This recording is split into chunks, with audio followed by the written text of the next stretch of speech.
국경일마다 불거지는 폭주족 사건들. 지난 현충일에도 폭주 단속반에 의해 많은 10대 청소년들이 검거됐는데요. 손에 땀을 쥐게 하는 위험천만한 폭주 현장, 이슈인 현장에서 취재했습니다. 우리 주변에서 흔히 만날 수 있는 공사장의 가림막들. 최근 공사 중에 작은 불씨가 가림막으로 옮겨붙어 큰 화재로 번지는 사고가 빈번히 일어나고 있습니다. 가림막 화재 사고, 그 예방책은 무엇일까요? 국경일이면 어김없이 등장하는 폭주족들. 지난 현충일에도 10대 폭주족들이 경찰에 검거됐습니다. 서울 시내 일대와 여의도에서 집결해 폭주를 한 혐의인데요. 마치 공중 고개라도 하듯 위험천만한 상황들이 속속 적발되었습니다. 폭주행위 자체보다 폭주 청소년들의 안전이 걱정인데요. 그 현장, 이슈인 현장에서 취재했습니다.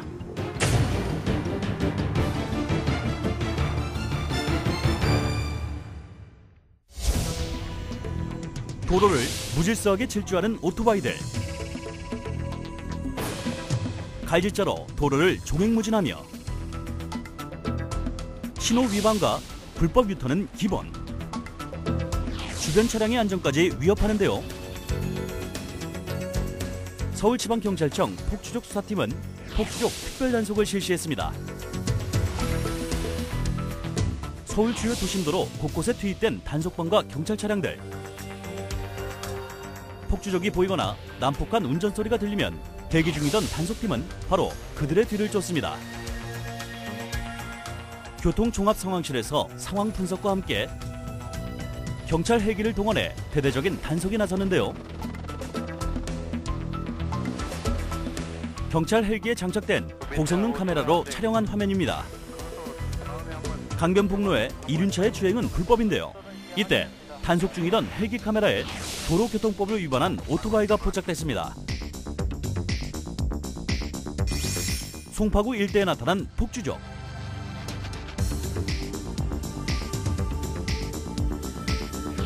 폭주족을 검거하기 위해 증거 영상을 확보 중인 수사팀.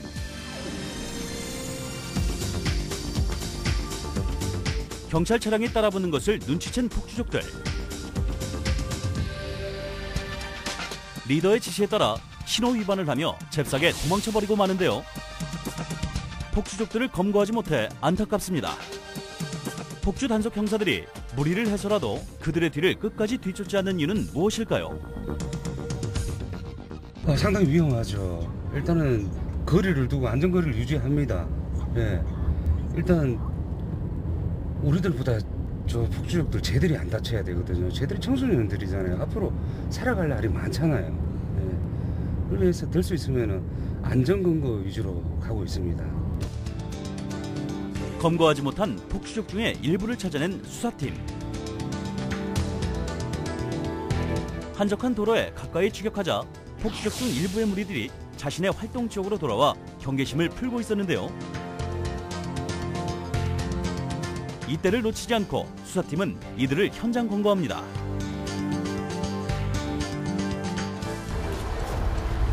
네. 자, 서울청 폭주수사팀 신문의 형사고 지금부터 네. 도로교통법위반 공동행위로 해놓고 체포한다. 저요? 저 왜요? 지금부터 네. 변호인 선임을 할 수 있고 네. 자, 목표권 행사할 수 있으면 네. 변명의 기회가 있어요. 네. 저희 아무것도 아니 무슨 일 때문에 그러시는데요? 폭주족 그거라고요. 서울지방경찰청 도로교통법위반 공동행위라고 내가 이야기를 했잖아. 그게 뭐예요? 저희 아무것도 안 했는데. 안 했어? 네. 자, 이리 와봐, 이리 와봐. 네. 네. 지금 가고 있는 거만 보이니 너는? 어?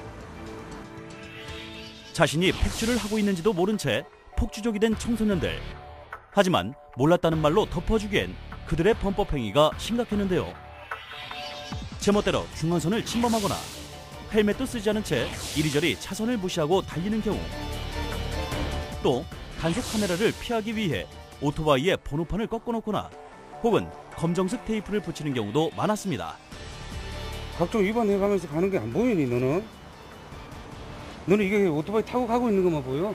아 차가 없어가지고 아니 말을 분명히 해, 이 사람아. 자, 이 오토바이는 지금 현재 우리가 조사 끝날 때까지 압수할 것이고 돌려줄 때는 검사 지휘 맡아서 돌려줘야 돼. 알았어? 아씨. 폭주족들은 현장 체포를 하고 번호판이 없어 수사가 어려운 오토바이들은 현장에서 즉시 압수한다고 하는데요. 통상적으로 이제 그 청소년들을 단속을 하다 보면은 그 청소년들이 이 법의 심각성을 잘 모르고 그 왜 내가 단속이 됐는지도 잘 모르는 거죠. 내가 좋아서 오토바이가 좋아서 오토바이를 타다가 타고 놀았을 뿐인데 왜 단속이 돼야 되는지 그 이유를 잘 모르는 겁니다. 폭주족이라는 이야기는 많이 들어봤지만은 나는 결코 폭주족이 아니다. 나는 그냥 오토바이가 좋아서 탔다라는 개념이죠. 잠시 거리에 세워놓고 지나가는 다른 또래 애들을 보게 합니다. 그러면 그 애들을 보고 자, 저 애들은 지금 네가 볼 때 폭주족이냐 아니냐 그러면 가든 폭주족이 맞다 이렇게 얘기하거든요. 그러면 이 그 검거된 애들의 그 채증된 영상을 이렇게 보여주면서 자, 네 행위와 그 지나간 애들의 행위와 뭐가 다르겠느냐라고 이렇게 물어보면 자기들도 의아해합니다. 정말 생각지 못했다라는 것에 대해서. 밤에 나타나는 자 불청객이기 때문에 밤에 불청객들은 이제 보통 23시부터 03시 사이에 많이 출연을 하고 있죠.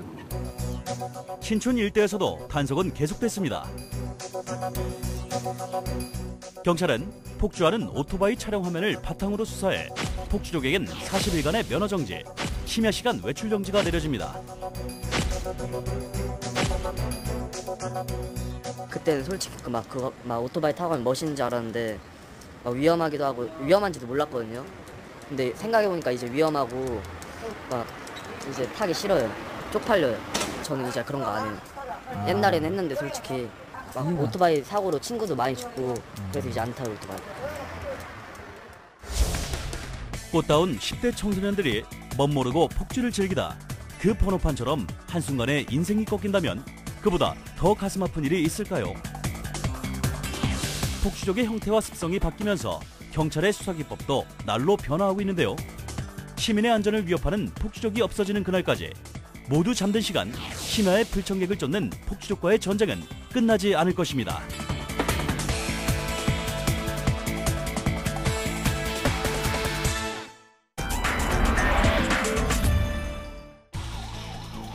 공사 현장의 위험 요소와 소음과 먼지 등을 막아주는 역할을 하는 공사장의 가림막들.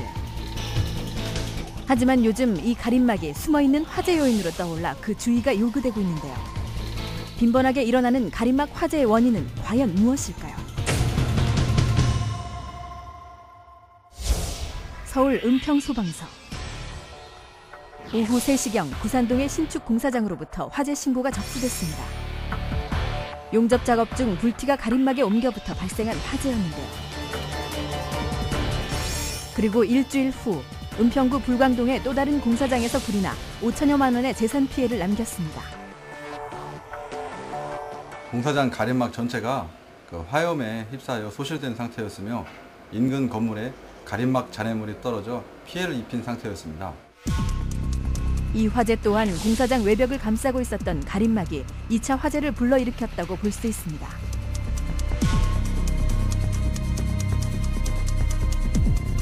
이슈엔 현장 제작진은 구산동의 화재 현장을 찾아가 봤는데요. 인근 주민들에게 그 당시 목격담을 들을 수 있었습니다. 저 위에서 여기 꼭대기층 있잖아요. 꼭대기층 그쪽에서 용접인가 있는가 봐요. 그래갖고 그 지금 천막 이렇게 쳐놓은 거 있잖아요.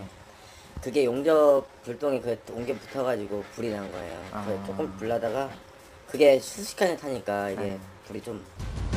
다시 찾은 사고 현장은 언제 그랬냐는 듯 공사가 한창 진행 중이었는데요.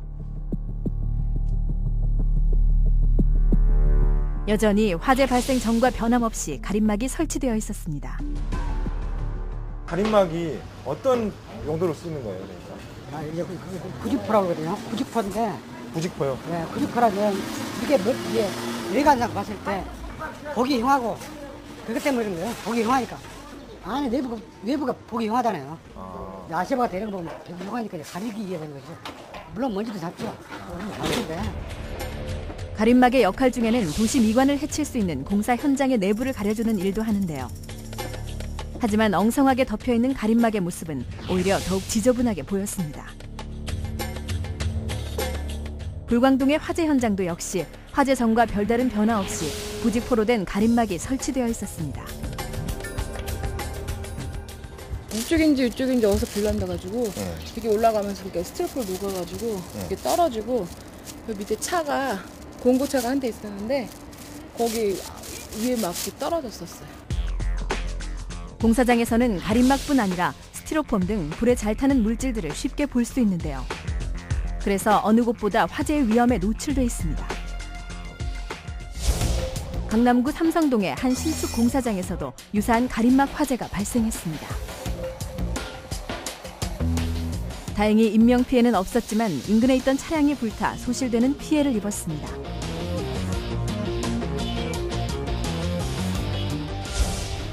그리고 한 달 만에 연이어 신사동에서도 가림막 화재가 발생했는데요. 보통 가림막은 불에 잘 타는 소재로 되어 있어 큰 불로 번질 위험이 크고 주변의 주택이며 차량까지도 옮겨붙기 쉬워 2차, 3차 화재를 불러일으킬 수 있습니다.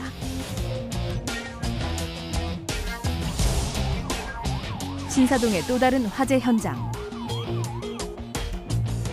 이번 화재 사고 역시 옥상층의 판넬 제거를 위한 용단 작업 중 날아간 불티가 가림막으로 날아가 화재가 발생한 것으로 보고 있습니다. 공사장 가림막에서 불꽃이 계속 보이고 있었습니다. 그리고 불꽃이 확대되면서 옆 건물로 번지고 있었고 주변에 있는 승용차 등으로 연소가 진행되고 있었습니다. 특히 가림막 화재는 일반적으로 아직 완성되지 않은 건물에서 발생되기 때문에 화재 진압 시 어려움이 많은데요. 그래서 한번 화재가 발생하면 피해가 커질 수밖에 없습니다. 가림막 화재는 외부로 되어 있기 때문에 층별 구획이 안 되어 있습니다. 그래서 화재가 급격하게 연소가 되고 또한 연기가 자욱해서 농해연이 심해서 앞과 뒤를 구분하기 힘듭니다. 그래서 저희 실질적으로 진압대원들이 합정까지 찾아가기가 시간이 소요되고 있습니다. 우리 주위에서 흔히 만날 수 있는 공사장의 가림막들. 왜 이렇게 가림막 화재 사고가 자주 일어나는 걸까요? 이상 먼지라든가 또는 뭐 소음이라든가 이런 걸 이제 막아주는 역할을 하는데 그런 기능적인 어떤 목적을 위한 재료는 흡음재 같은 것들이나 아니면은 방진 재료 같은 것들이 대부분 합성수지예요. 주로 불에 잘 타는 합성수지로 만들어지는 공사장의 가림막들. 그래서 가림막 주위에는 인화성이 강한 물질을 가까이 두지 않는 등의 화재 예방에 신경 써야 하는데요.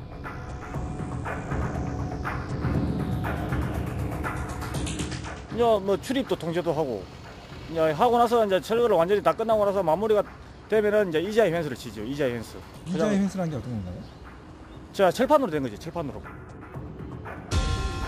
공사 진행 단계에 따라서 가림막도 직물이나 철제 등으로 재료가 달라지기도 하는데요. 최근에는 도시 환경 개선을 위해 가림막의 디자인에도 관심을 기울이고 있습니다. 건축비의 상승이라든가 또는 여러 가지 기술적 문제들 때문에 그 설치기가 길지가 않거든요. 잠깐 임시적으로 설치하는 거기 때문에 그런 데다가 우리가 강제나 아니면 뭐 기타 브랜드들을 쓰기가 좀 부담스러운 건 사실이기 때문에 불가피하게 부직포나 아니면 아까 말씀드린 대로 뭐 우리가 뭐 차양막이나 이런 데서 합성수지 같은 걸 쓰는 건 사실인데 뭐 어떤 규제라든가 뭐 이런 것들을 지금 생각하기는 다소 무리가 있다는 거죠. 불에 잘 타지 않는 소재의 가림막을 설치하는 것도 물론 중요하지만 그에 앞서 용접 시 가림막에 물을 뿌려두거나 현장에 소화기를 비치하는 등의 안전수칙을 지키는 것 또한 가림막 화재의 중요한 예방법입니다. 그동안 누구도 그 위험성에 대해서 인지 못했던 공사장 내의 가림막 화재 사고. 공사 현장에서의 안전수칙 준수로 우리 스스로가 재산과 생명을 보호하는 가림막이 되어야 할 것입니다.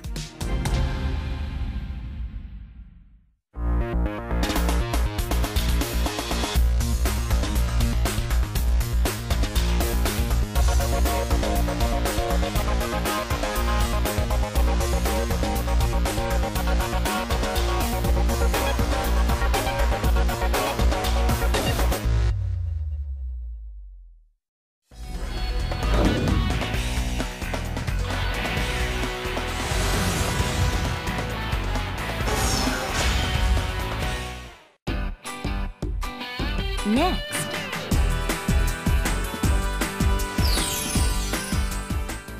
서울의 골목길이 방송됩니다.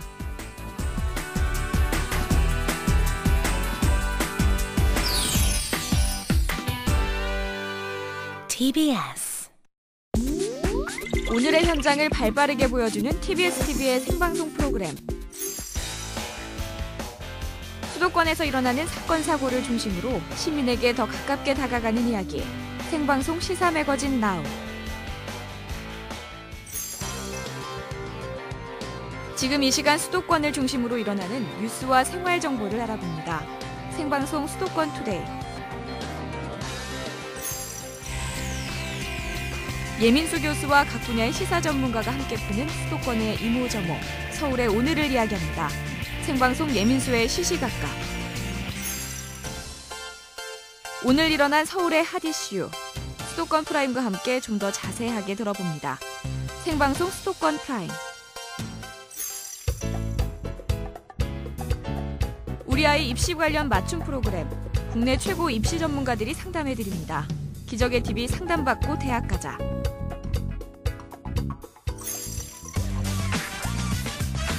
TBS TV의 다양한 프로그램과 함께 유익한 한 주 되시기 바랍니다.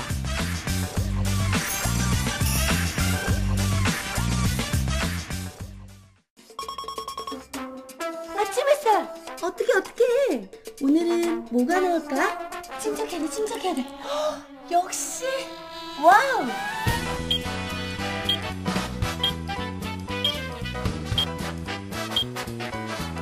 수도권 생활 정보는 여기에서 건지세요.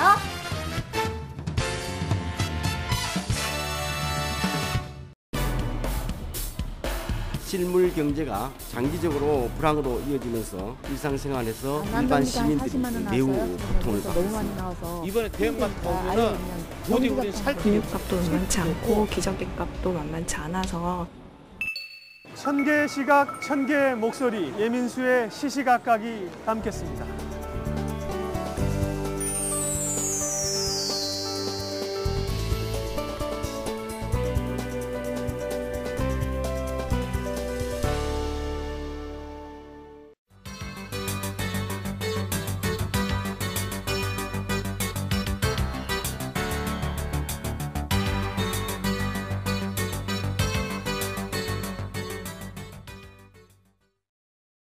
TBS.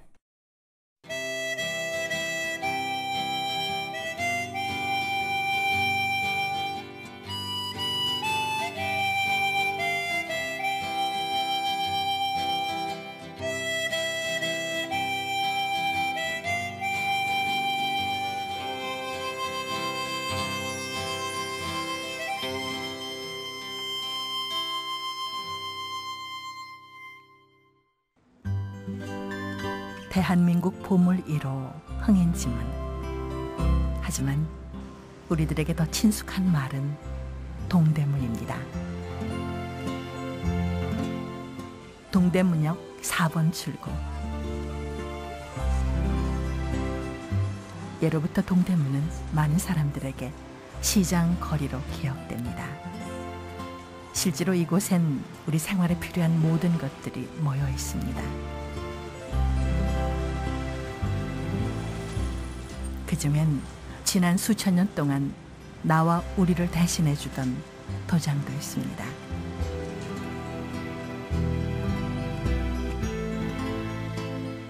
이곳이 바로 지난 50년간 변함없이 한자리에서 우리의 이름을 새겨주었던 동대문 인장골목입니다.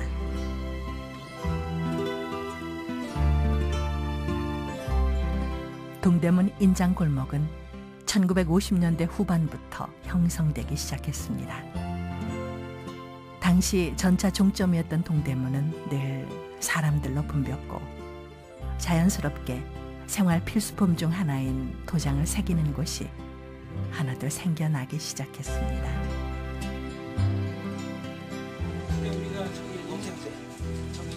도장은 장인들의 고도의 숙련된 기술이 필요한 작업입니다. 실제로 도장 가게에 취업해 수년간 기술을 익혀야만 비로소 도장을 새길 수 있었습니다. 처음에는 나무 밑에서 뼈바지를 하는 거. 뼈바지라는 게 전반이 한 1년을 배워요, 1년. 칼 가는 건 한 1년 배우고. 그리고 이제 글씨 쓰는 거. 그거 한 2, 3년 배우고. 근데 그 당시에는 우리 배울 때는 남한테 참 혼나가면서 눈물 짜가면서 배운 거지. 중국에서는 예로부터 도장 파는 것을 전각이라 하여 선비가 갖춰야 할 기회 중 하나로 손꼽을 만큼 도장 기술은 서화 못지않은 예술 행위로 대접받았습니다. 도장은 신분과 권력의 상징으로 사용됐기 때문에 일상의 문자보다는 일반인들이 쉽게 알아볼 수 없는 서체로 만들어지기도 했습니다.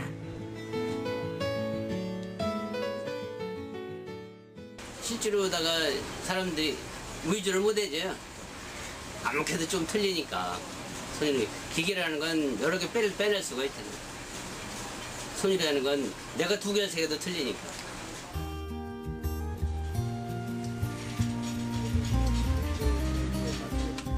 (1990년대) 초 인장 골목엔 무려 100여 곳의 도장집이 활발하게 영업하던 때도 있었지만 지금은 컴퓨터의 도입과 서명 문화가 일반화되면서 반 이상이 이 골목을 떠나버리고 말았습니다.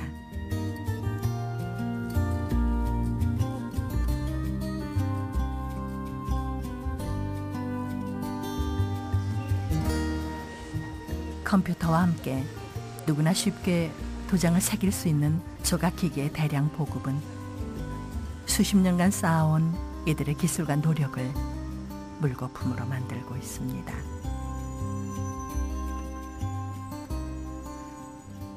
그때 호황기 때는 한 100여 명 정도 전부 사무실 하신 데서 2층, 3층에도 이렇게 계셨었거든요.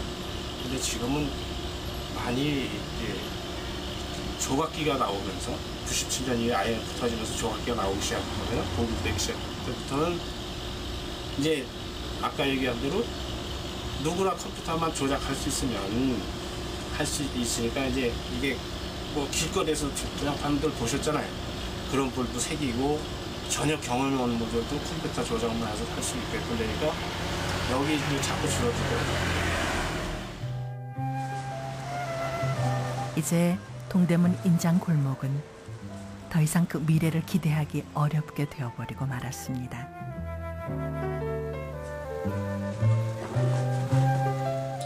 첫 번째 밀어닥친 IT 기술은 기술을 포기하고 기계를 도입하며 견딜 수는 있었지만 정부가 추진 중인 인감제도 폐지는 이 골목의 미래를 더욱 어둡게 만들고 있습니다. 수십 년 이 골목을 지키며 도장 장인으로 청춘을 보내온 이들은 도장 문화가 변해가야 할 방향조차 가늠하기 힘든 오늘을 살아가고 있습니다.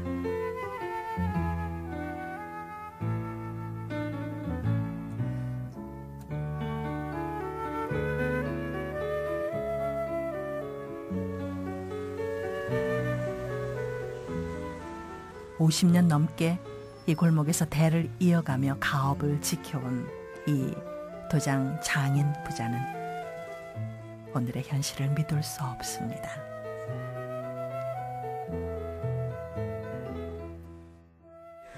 인감이 자기 재산을 담아가지고 있는 아주 중대한 함이라고.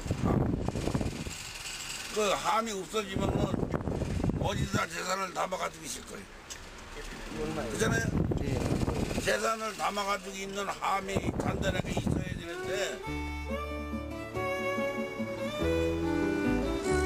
도장 장인이기를 고집하는 아버지 옆에서 조각기계로 작업을 하는 도장 기술문화생은 이미 버렸던 도장 장인의 자부심처럼 이 조각기계 역시 버려야 할지도 모릅니다.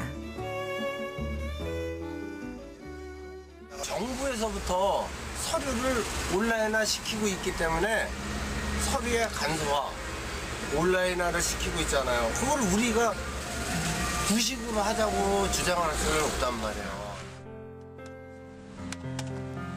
그들이 앉아있던 원래 그 자리에서 변화를 감내하기 위해 자리에서 일어나 변화를 받아들일 수는 있지만 앉아있던 자리마저 없어지려 할 때는 그 자리에 고집스럽게 앉아있을 수밖에 없는 것이 인장 골목 사람들의 오늘입니다.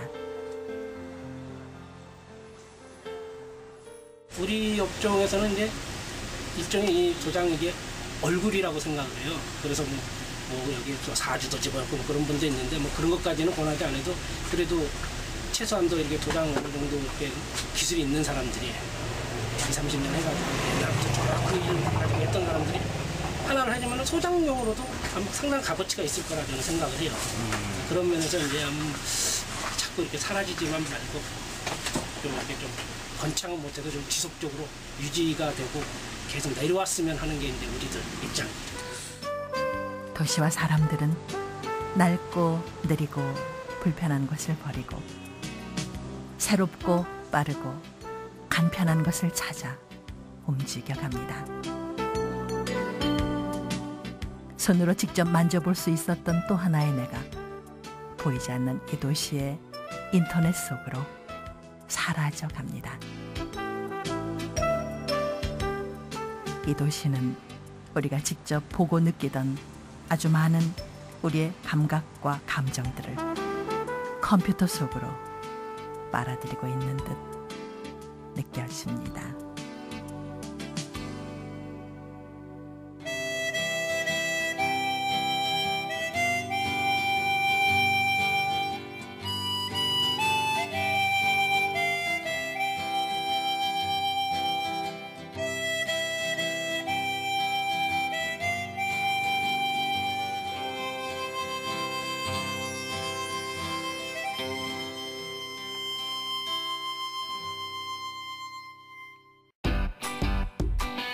Next.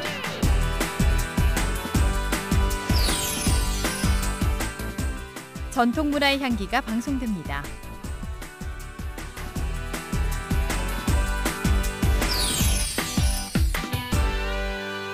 TBS 시민응원 프로젝트 희망 광고를 만들어 드립니다.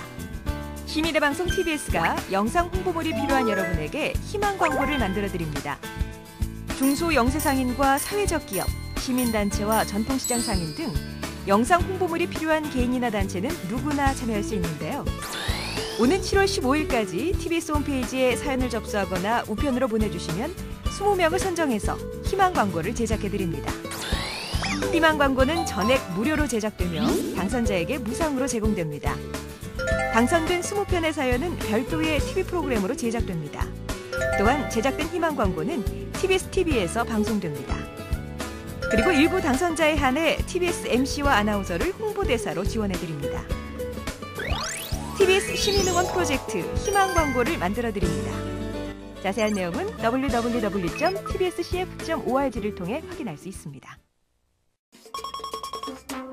아침 햇살 어떻게 오늘은 뭐가 나올까? 침착해야 돼 역시 와우.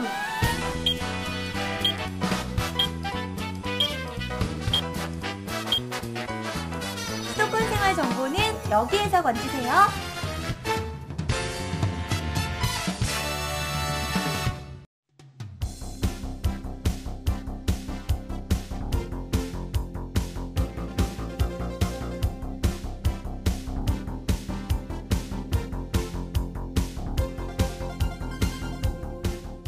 TBS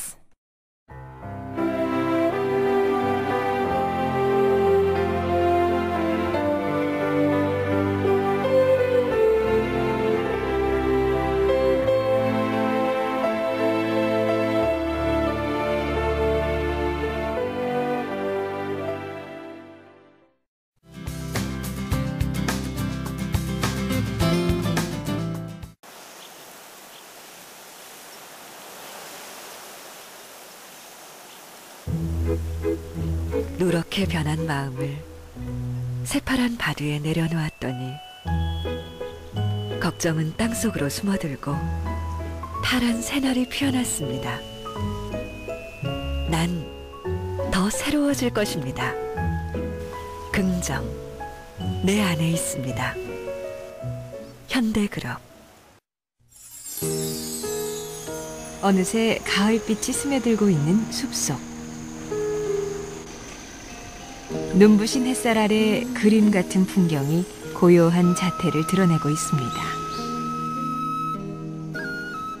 오랜 세월 동안 감춰진 듯 닫혀 있다가 그 아름다운 모습을 드러낸 지 4년여. 눈을 뗄 수 없는 비경 때문에 사람들의 발길이 끊이지 않는 이곳은 궁궐 뒤에 숨어있는 작은 숲입니다. 조선시대 임금들이 가장 사랑했던 아름답고 깊은 창덕궁의 후원. 산자락마다 청정한 내음이 가득한 이곳은 그 누구도 감히 범접할 수 없었던 왕들의 비밀 정원이었습니다.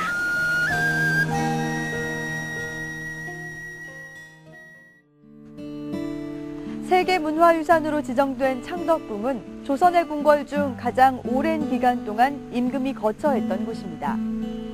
이처럼 창덕궁이 여러 왕들의 사랑을 받을 수 있었던 이유는 어느 궁궐보다 크고 아름다운 후원이 있었기 때문인데요. 지난 2004년, 28년 만에 그 모습을 드러낸 창덕궁의 후원은 오늘날 사람들도 마음을 빼앗겨버릴 만큼 빼어난 경관을 자랑하고 있습니다. 하지만 이곳은 단순한 휴식처뿐 아니라 새로운 세상을 열망했던 왕들의 통치 철학을 엿볼 수 있는 곳이기도 합니다. 서울시 종로구 와룡동. 완만하게 흐르는 매봉자락 아래 수십 채의 전각들이 자리 잡고 있습니다. 바로 270여 년 동안 조선의 전궁이었던 창덕궁.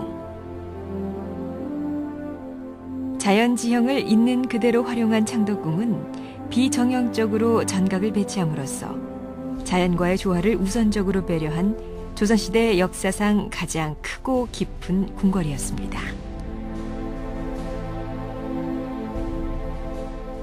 이러한 궁궐의 옛 모습을 들여다볼 수 있는 것이 바로 동궐도. 창덕궁과 창경궁을 담아낸 이 그림에서 정각들이 차지하는 면적보다 더 넓은 또 하나의 공간을 발견할 수 있습니다. 바로 숲으로 둘러싸인 후원. 이곳은 아무나 함부로 들어갈 수 없다 하여 금원이라 불리기도 하고 일제강점기엔 비원이라 칭하기도 했습니다. 왕이 심신을 수양하고 풍류를 즐겼던 후원은 창덕궁에 머물렀던 임금의 성향에 따라 변화를 거듭했습니다. 세조 임금 때는 궁궐 주변의 민가를 철거하면서까지 후원의 영역을 넓혔고 현재 남아있는 대부분의 정자는 인조 임금 때 세워졌습니다. 그 중에서도 후원의 백미로 손꼽히는 곳은 단연 부용지. 넓은 연못과 아담한 정자의 어울림이 마치 한 폭의 산수화를 보는 듯한 이곳은 정조 임금이 가장 아끼고 사랑했던 곳이었습니다. 정조 임금은 어머니인 해경궁 홍씨의 환갑을 맞아 신하들과 친지를 초청해 이곳에서 꽃놀이를 즐기기도 했습니다. 한국 전통 조경의 정수를 엿볼 수 있는 부용지. 변하지 않는 자연의 섭리처럼 그 속에 사는 사람들 또한 하늘의 뜻을 거스르지 말라는 가르침을 담고 있습니다. 연못 가운데 동그란 섬은 하늘이요. 네모난 연못은 땅이라. 연못 하나에도 동양의 전통적 우주관인 음양오행설을 담았습니다.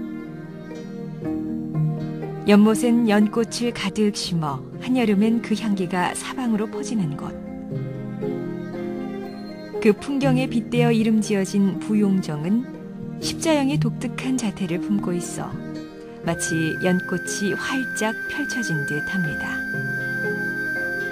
두 다리를 연못에 담그고 있는 부용정에서 임금은 낚싯대를 들이우기도 하고 그 아래 연못에서 뱃놀이도 하면서 정사에 지친 몸과 마음을 달래기도 했을 것입니다. 조선시대 최고의 개혁군주였던 정조임금. 이곳 부용지는 단순한 쉼터를 넘어 그네의 이상과 꿈을 실현할 수 있는 또 하나의 시험 공간이었습니다. 특히 북쪽 언덕에서 연못을 내려다보고 있는 2층 건물은 바로 그 중심지였습니다. 정조 임금이 직접 짓고 현판을 쓴 이 건물의 이름은 주함루. 주함루의 2층에선 임금과 신하들이 어울려 학문을 논하거나 정사를 살폈고 1층은 왕실 도서관인 규장각으로 사용됐습니다. 정치, 사상, 철학, 문화의 꽃을 피우며 개혁 정치의 원동력이 되었던 규장각. 학문을 사랑했던 정조 임금의 마음이 깃든 곳입니다. 조선 최고의 학자들이 학문을 닦고 심신을 수양했던 아름다운 연못 부용지. 그 한켠에서 수려한 자태를 드러내고 있는 부용정은 창덕궁 후원의 정자들 중 단연 으뜸입니다. 땅 위의 건물과 물 위의 건물이 어우러진 모습에서 옛 선조들의 건축 감각을 엿볼 수 있습니다. 푸르른 녹음이 우거진 창덕궁의 후원. 그 깊숙한 곳 구석구석에 정자들이 놓여 있습니다. 부채꼴 모양의 관람정과 한반도를 닮았다는 반도지. 이렇듯 창덕궁 후원은 사람이 깎고 다듬어 세운 것이지만 자연에 그대로 녹아들길 원했던 옛 선현들의 깊은 해안이 깃들어 있습니다. 그 후원의 가장 깊숙한 곳은 푸른 이끼로 세월을 짐작할 수 있는 그윽하고 고요한 풍경이 펼쳐져 있습니다. 바로 차디찬 계곡과 맞닿아 있는 옥류천.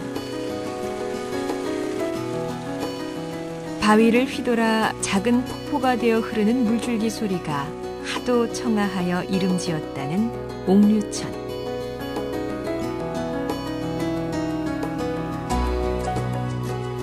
이곳엔 숙종 임금의 마음을 읽을 수 있는 시 한 편이 새겨져 있습니다.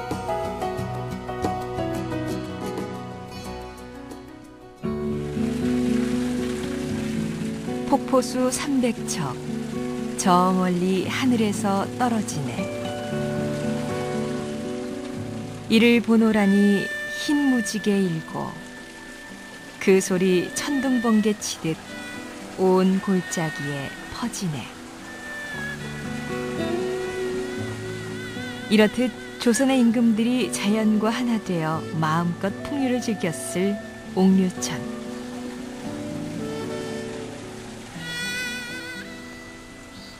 너른 바위에 둘러앉은 임금들은 신하들과 함께 흐르는 물에 띄워진 술잔이 앞으로 오기 전에 시를 짓고 못 지으면 술을 마시는 놀이를 하기도 했습니다. 꾸미지 않은 자연 그 자체를 궁궐의 정원으로 삼은 창덕궁의 후원. 크고 화려함을 추구하기보다는 소박하지만 기품 있는 아름다움을 담고자 했던 창덕궁의 후원에는 사람과 자연, 임금과 신하가 허물없이 어우러지는 배려 깊은 조화가 있었습니다.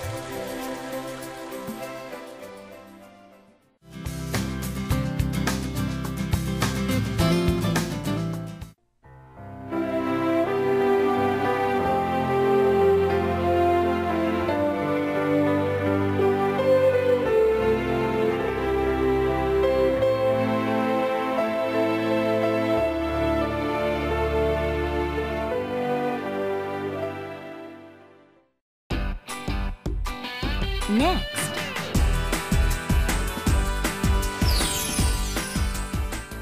돈 되는 TV 알아야 본다가 방송됩니다.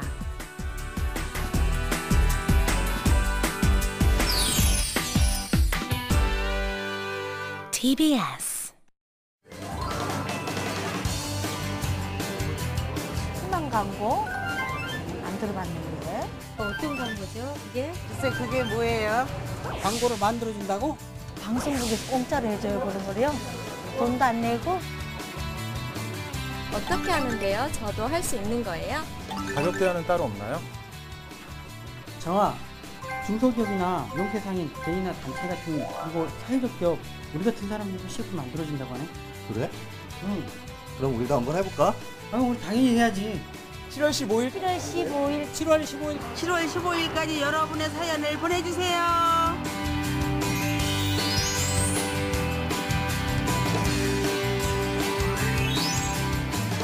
TBS의 희망하고 여러분이 바로 주인공입니다.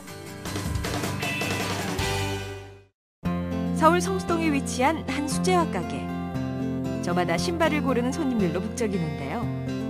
맘에 쏙 드는 신발 한 켤레에 어느새 웃음꽃이 퍼집니다. 수제화로 만들었다고 성수동에 이따고 가보자고 그래갖고 우리 직장 동료들하고 같이 지금 구경하러 왔어요. 근데 신발도 다양하고 많고 편하네요. 네. 딱 신으니까 그 착용감이 이게 신발이 좀 나한테 맞는 신발이구나. 내가 생각하는 제품 디자인하고 너무나 매치가 되네 이게요. 한때 600여 개 업체가 밀집했던 성수동 구두골목은 80년대 구두 제작의 1번지였죠. 값싼 중국산에 빌리고 백화점의 과도한 수수료에 허덕이면서 침체의 길을 걸어왔습니다. 그러다가 지난해 지역 상인들이 직접 마을 기업을 만들고 공동 판매에 나선 건데요. 직거래로 유통마진을 줄이다 보니까 어느새 고급 수제화를 싸게 살 수 있다는 입소문이 퍼지면서 지역 명물로 자리 잡았습니다. 그러니까 왜곡된 유통의 거품 이런 부분 배제하고 백화점 이상의 그 수제화를 맞춤도 할 수 있거든요. 수제화를 아주 저렴한 가격에 구입할 수 있는 기회를 드리고 또 우리 생산 공장들은 또 수제화 만드는 데 있어서 자부심을 더 한층 보양시키고 있는 거고요. 생산자하고 소비자하고 직접 연결하는 매장이 있음으로 해가지고 더 노력하면 앞으로 우리 수제화 제조업체가 살 길이다 이렇게 많이 생각하시게 됐죠. 마을 기업의 수익금은 후진 양성에도 사용돼 장인들의 기술 전수에도 보탬이 되고 있습니다. 주민 소득도 높이고 지역 경제도 살리는 착한 기업. 마을 기업이 지역 경제를 살리는 새로운 대안으로 떠오르고 있습니다.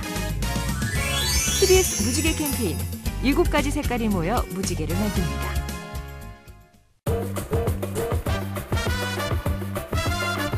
Today.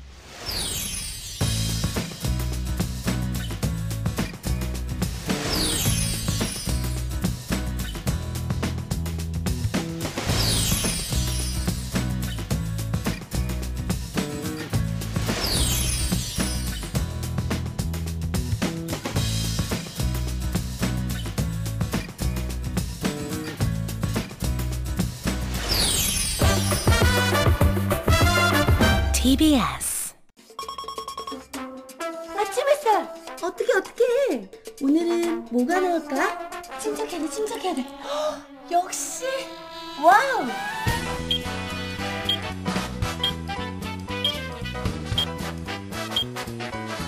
수도권 생활 정보는 여기에서 건지세요.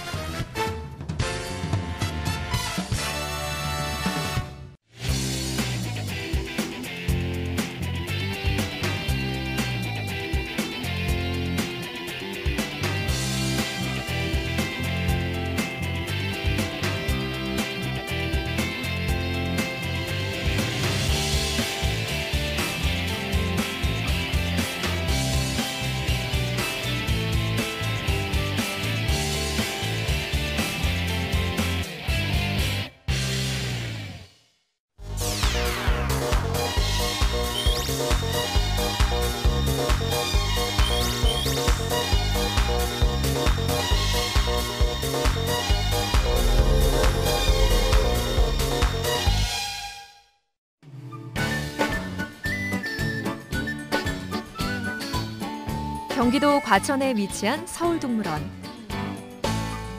1984년 개장해 시민들의 사랑을 받은 휴식 공간인데요.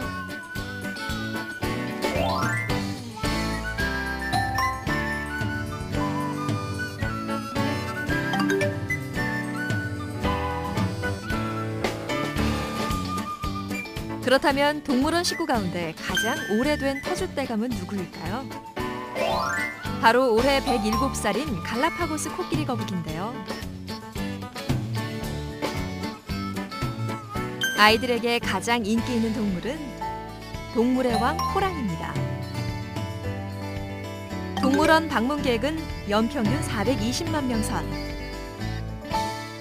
1년 중 관람객이 가장 많은 때는 역시 가정의 달 5월이라고 합니다. 여러분도 아이들의 손을 잡고 가까운 동물원을 찾아보는 건 어떨까요? 하나, 둘, 셋.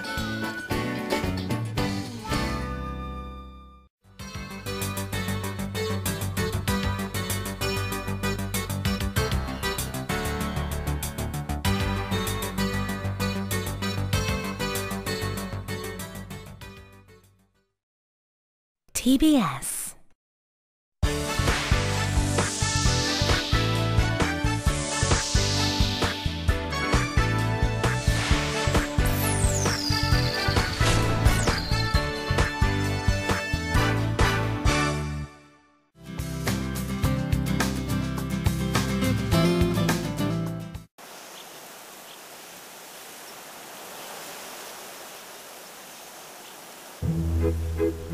누렇게 변한 마음을 새파란 바다에 내려놓았더니 걱정은 땅속으로 숨어들고 파란 새날이 피어났습니다. 난 더 새로워질 것입니다. 긍정, 내 안에 있습니다. 현대그룹. 비만 인구의 증가로 빅사이즈 관련 시장이 점점 커지는 요즘, 큰 옷으로 연 매출 4억을 올리는 특별한 쇼핑몰을 소개합니다.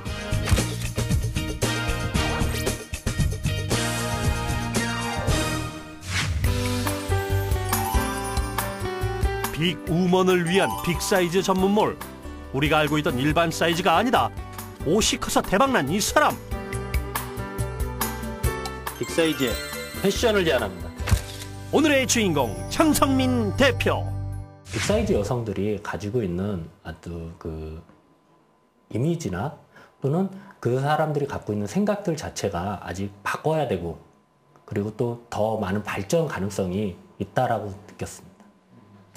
빅사이즈 여성을 생각하는 마음. 그의 성공 노하우 첫 번째, 빅우먼의 몸을 이해하라. 을 위해서 어떻게 샘플 확인 좀 하고 잘 것. 디자인과 사이즈는 가장 신경 쓰는 부분. 빅사이즈 여성도 유행하는 스타일을 소화할 수 있게 제작하는 것이 이것만의 전략. 다른 곳의 큰 옷들은 가슴, 배 등 특정 부위 사이즈만을 키워 전체적인 조화가 떨어지는 경우가 많다. 그래서 장성민 대표는 단순히 사이즈를 늘리는 것이 아닌 체형에 맞게 패턴 자체를 새로 만들기 시작했다. 일반 패턴 4, 4, 5, 6, 6 사이즈의 패턴 같은 경우가 뭐 일반적으로 더 커질 수 있을 거라고 생각을 하는데, 그동안 경험을 보면 최소한 그게 77까지는 가능해요. 근데 88이 넘어가서부터는 패턴 자체가 바뀌어야 돼요. 패턴이 단순히 그냥 패턴만 커지면은 그 어린애한테 큰 옷을 입혀놓은 것처럼 옷이 안 맞아요. 그러니까 어울리지를 않는다고 그래야죠. 그런 형태가 나타나기 때문에 88 이상부터는 패턴 자체를 새로 만들어야 돼요. 내 몸에 꼭 맞는 옷을 마음껏 입어보고 선택할 수 있어 매장을 찾는 고객도 상당수. 매월 200여 벌 정도의 신제품을 선보이는데 온라인보다 매장에서 먼저 반응을 살피고 있다. 일단 부담 없이 큰 옷은 구하기가 어려운데 일단 큰 옷이 있다는 게 가장 좋은 점이고요. 입어볼 수 있다는 거는 두 번째 좋은 점이고. 옷이 좋고요. 편해요. 그리고 예쁜 것도 많고요. 빅사이즈 몰은 온라인에서 보면 못 입어보고 사니까 실패하는 경우가 많은데, 여기는 오프라인 매장 있으니까 오프라인 옷 입어보고 사고 이러는 거 좋은 것 같아요. 어때요? 예쁘지 않나요? 성공 노하우 두 번째, 빅우먼의 마음을 이해하라.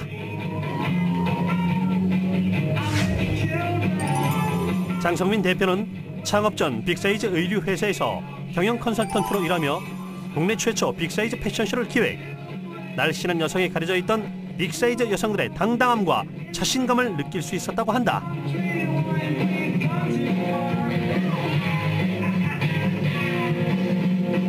빅사이즈 고객들도 일반 사이즈 고객들하고 똑같은 마음을 갖고 있어요. 단순히 어떤 옷을 팔 수 있는 대상으로 보는 게 아니라 정말 사람으로 다가가서 그 사람들의 마음을 열어야지 그 사람들이 원하는 거를 이뤄낼 수가 있고 그걸 저희가 캐치를 하고 의상도 거기에 맞도록 찾을 수가 있어요. 그러니까 그 사람들의 마음으로 다가가야 돼요.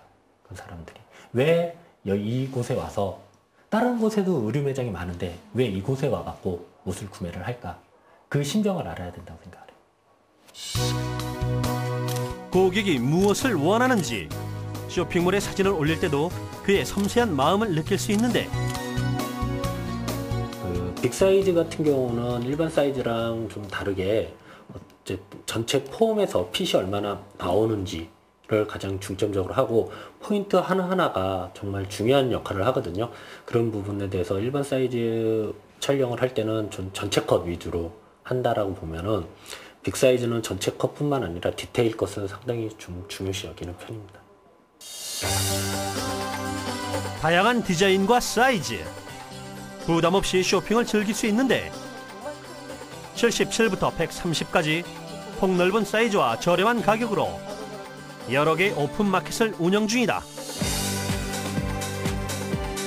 또한 광고 지출 비용을 줄이고 쿠폰과 이벤트로 고객에게 다양한 혜택을 돌려주고 있다. 가나다바식 그런 형식으로 저희 상품을 구매하셨던 분에 한해서 저희 상품이 예전 상품일 수 있잖아요. 그러니까 질려버리는 상품인데 장롱에다 묻어놓기는 아깝고 그럴 때는 저희한테 보내주시면 그거를 또 쿠폰제로 해서 계속 돌려드리고 있습니다. 그래서 새로운 상품을 더 저렴하게 구입하실 수 있도록 그렇게 만들어드리고 있어요. 이곳의 서비스는 여기서 끝이 아니다. 매장에서 바로 수선이 가능. 빅사이즈만을 전문으로 수선하다 보니 여성의 체형이나 말만 들어도 고객이 원하는 것을 정확하게 고쳐준다. 예를 들어서 뭐 옷이 딱 맞았으면 좋겠지만 체형들이 다 다르잖아요. 그러면은 급하게 이제 못 입을 때는 외부로 이제 밖으로 나가면 금방 누가 그렇게 해줄 수가 없죠. 바쁘게. 근데 이제 여기는 또 그거에 맞춰갖고 이제 해드릴 수가 있으니까 손님들한테 이제 그런 점이 또 많이 서로 이제 유리하게 할 수가 있는 거예요. 옷 의뢰를 맡긴 공장을 방문. 최근 고객과 매출의 증대로 사업 영역을 확대하고 있는데 중국으로의 진출이 그것이다. 중국은 계절별 의류 모두를 수출할 수 있고 국내 재고를 처리할 수 있어 생산 있는 시장이다. 하반기 수출을 목표로 생산에 박차를 가하고 있다. 주로 빅사이즈가 이런 쪽에 문제가 있을 수 있기 때문에 이런 쪽은 좀 꼼꼼하게 검수를 해야 돼요. 그래야지 제품이 나갔을 때 고객들한테 이상 없이 제품이 고객들이 만족하고 입을 수 있어요. 빅사이즈 옷은 일반 옷보다 신경 쓸 부분이 많아 항상 긴장을 늦출 수 없다. 단순히 옷을 파는 것이 아닌 자존심을 입힌다는 장성민 대표. 빅사이즈 의류도 알아야 본다. 궁극적으로는 자기 자신감을 회복해서 이 사회의 주류로서 자리를 매김하는 게 결국은 제가 하고 있는 이 사업이 클 수 있는 방향이라고 생각을 합니다.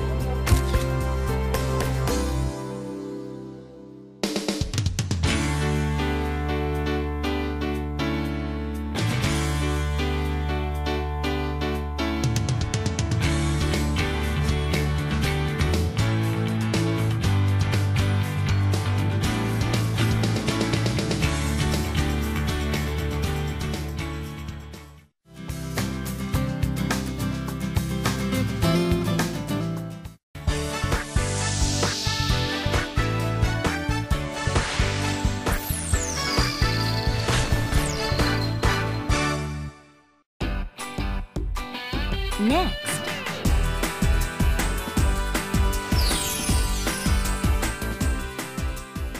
생방송 아침 햇살이 방송됩니다.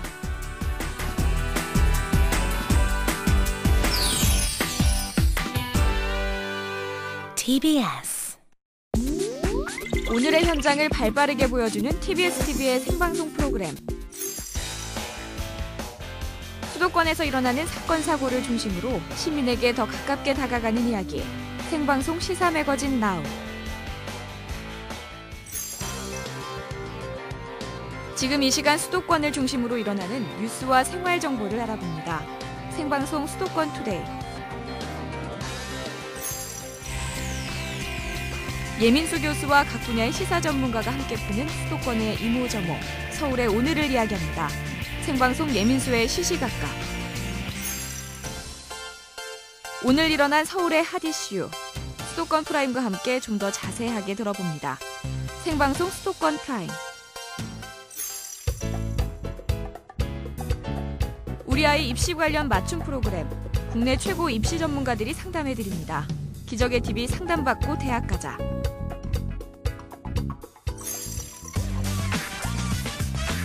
TBS TV의 다양한 프로그램과 함께 유익한 한 주 되시기 바랍니다.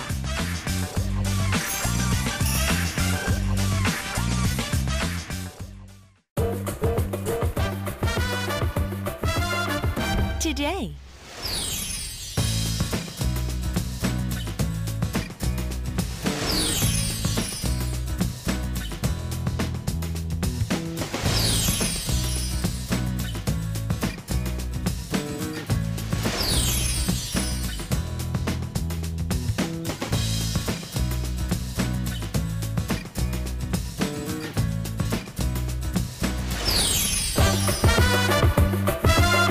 TBS. 실물 경제가 장기적으로 불황으로 이어지면서 일상생활에서 일반 시민들이 매우 고통을 받고 있습니다. 이번에 대형마트 오면은 도저히 우리는 살 교육값도 만만치 않고 기저귀값도 만만치 않아서. 천개의 시각, 천개의 목소리, 예민수의 시시각각이 담겠습니다.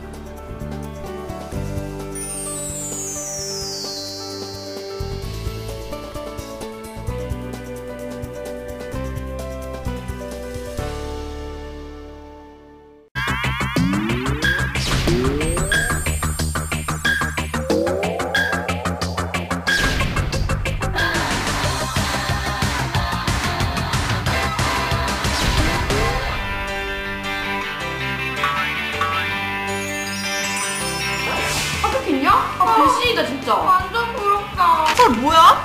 네가. 아 분명 뭔가 있는 것 같은데. 말해봐 빨리. 말해봐. 너희만 알고 있어?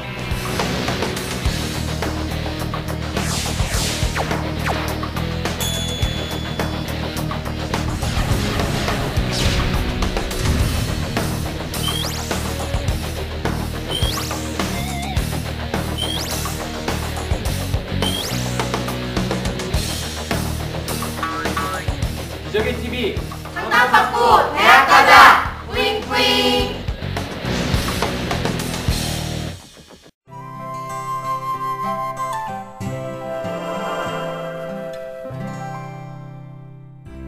여기서 무슨 행사하나 보다. 오늘이 안중근 의사 서거 100기주기잖아. 이 대화에서 잘못된 표현은 무엇일까요? 주기란 사람이 죽은 뒤 그 날짜가 해마다 돌아오는 횟수를 나타냅니다. 따라서 서거 102주기라고 하면 죽음과 관련된 표현이 중복됩니다. 그냥 102주기라고 하거나 앞에 서거를 써서 서거 102주년이라고 해야 합니다. 주년은 죽음과 관련 없이 1년을 단위로 돌아오는 돌을 세는 단위이기 때문에 서거와 함께 써도 됩니다. 바르게 고친 대화를 다시 들어볼까요? 여기서 무슨 행사하나 보다. 오늘이 안중근 의사 100기주기잖아.